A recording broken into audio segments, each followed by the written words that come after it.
আলাইকুম রহমতুল্লাহি ওয়াবারাকাতুহু।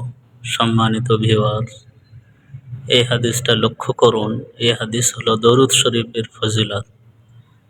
দরুদ শরীফ পাঠ করলে কি ফজিলত, এই হাদিসটা হলো শুক্রবারের ফজিলত সম্পর্কে দরুদ।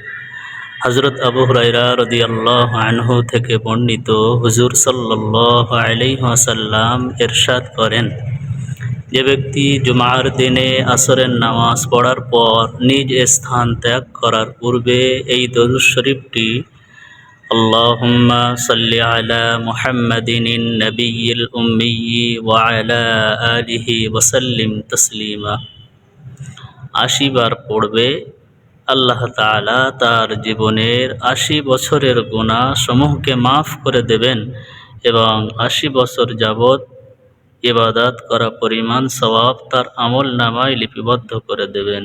সুবহানাল্লাহ।